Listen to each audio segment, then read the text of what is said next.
जय हिंद दोस्तों। और सबसे पहले तो मैं ये बता देना चाहता हूँ, मैं जिस पोस्टर में हूँ ये इंडियन आर्मी का पोस्टर नहीं है अभी।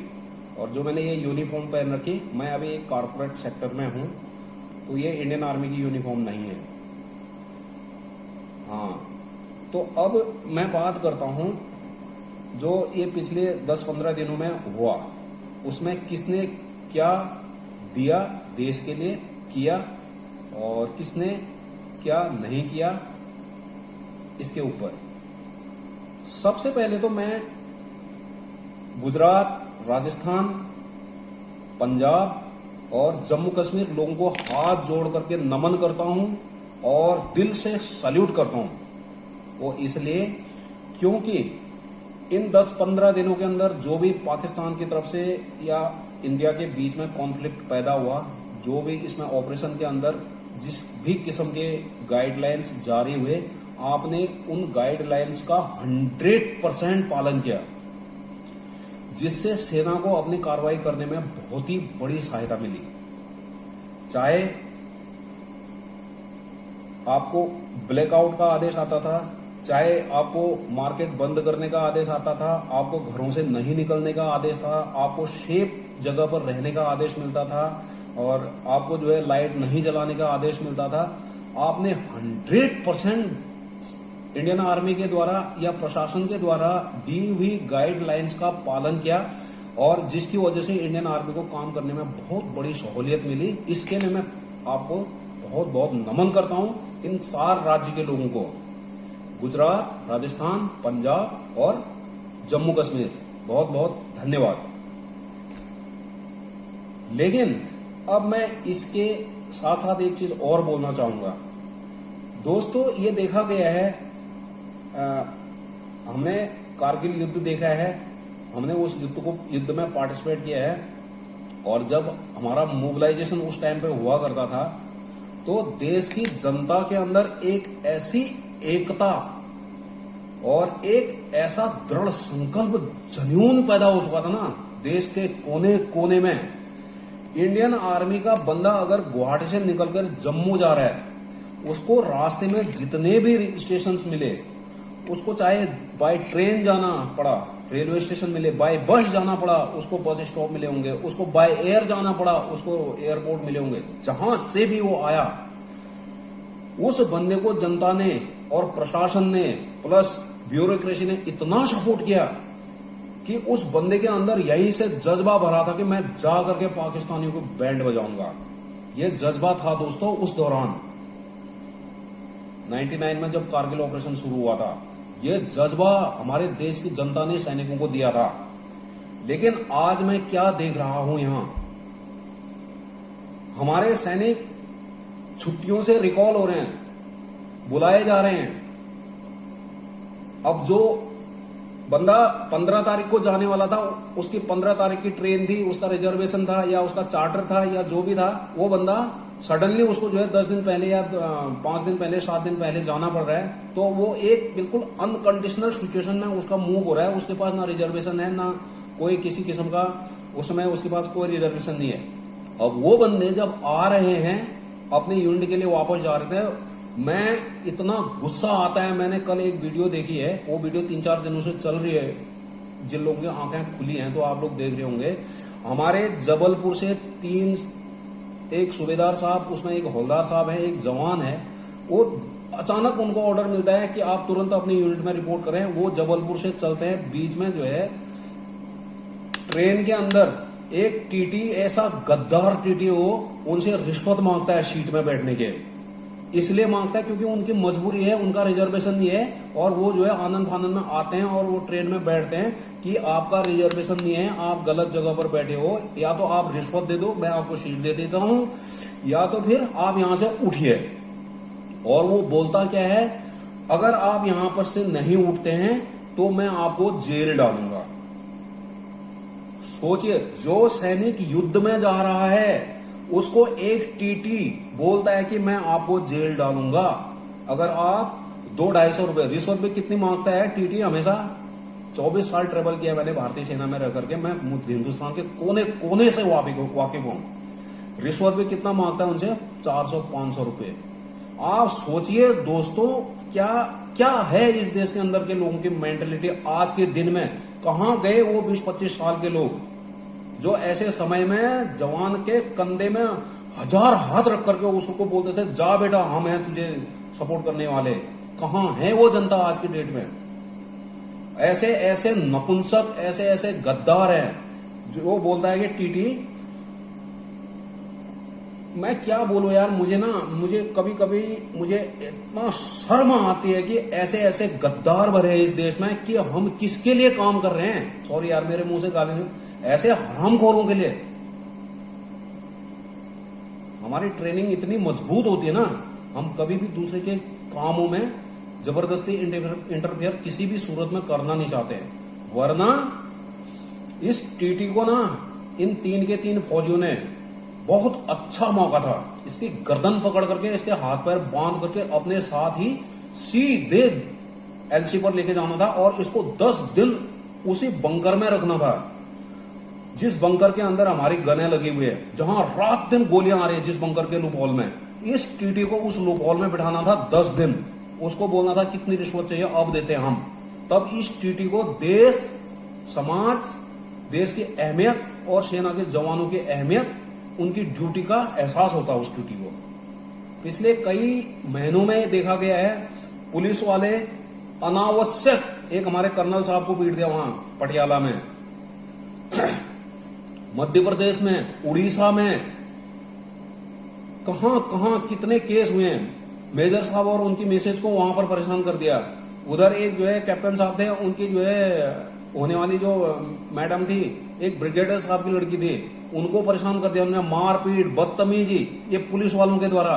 मैं बताता हूं ना, ऐसे समय में इन लोगों को उठा के लाओ, इनको बिठाओ गन पोजिशन में, इनको बिठाओ गन पोजीशन में 10 दिन तक।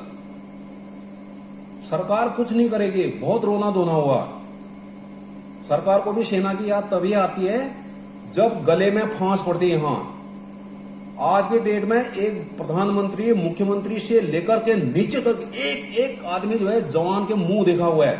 लेकिन जिस दिन हमारे कर्नल साहब पिट रहे थे पटियाला में, उस दिन मैम साहब उनकी इतनी परेशान हो गई, पंजाब गवर्नमेंट के मुख्यमंत्री तक पहुंच गए, हमारे राजनाथ सिंह रक्षा मंत्री तक पहुंच गए, लेकिन कुछ नहीं हुआ।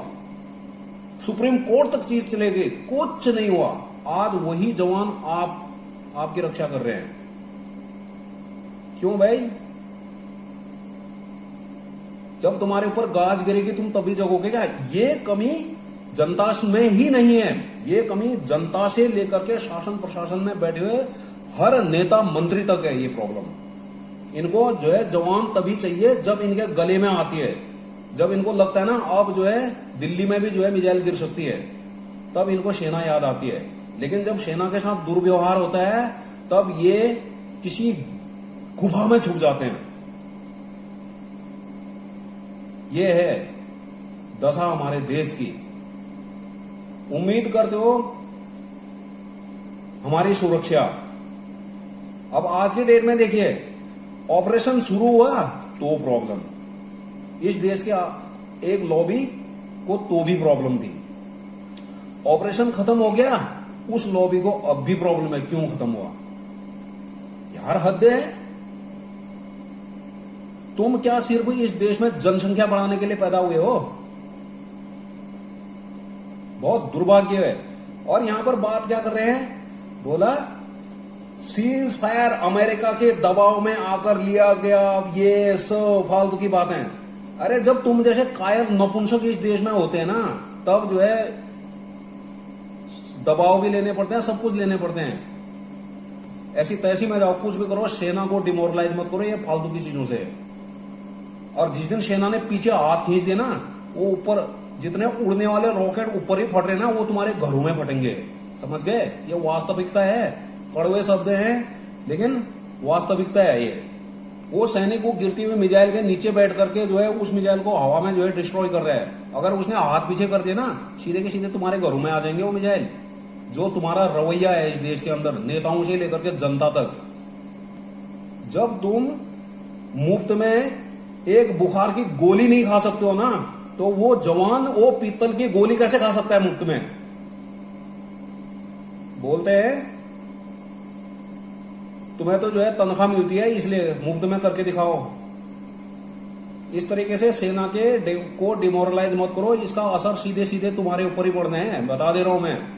कुछ नहीं करना है, मुंह से कुछ नहीं बोलता है भारतीय सेना के जवान, मुंह से कुछ नहीं बोलते हैं, वो सिर्फ वक्त पर तुम्हें हाथ दिखा देंगे। समझ गए? सेना को काम करने दो। मौत के मुंह में जाकर के जो मिसाइल तुम्हारे घर में गिर रही है उस मिसाइल के नीचे खुद बैठ करके टारगेट कर रहा है वो उस मिसाइल को। अगर वो तुम्हारी जैसे सोच रखने लग जाए ना, वो भी अपने को बचने के लिए मिसाइल साइड हो जाएगा, अपने सिस्टम को साइड करके वो भी निकल जाएगा, यहां से वो मिसाइल तुम्हारे घर में गिरेगी। आजकल 5-5 हजार किलोमीटर तक मारने वाली मिसाइल हैं, तुम कहीं सुरक्षित नहीं हो, कहीं भी सुरक्षित नहीं हो। 5-5-6 हजार किलोमीटर तक रेंज की मिसाइल हैं।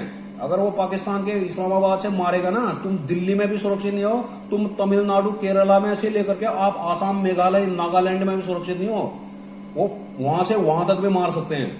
तुम्हें क्या लगता है सिर्फ पंजाब वाले झेल रहे हैं? तुम्हें क्या लगता है सिर्फ राजस्थान गुजरात वाले और जम्मू कश्मीर वाले ही झेल रहे हैं कि छोड़ो झेल दे दो इनको?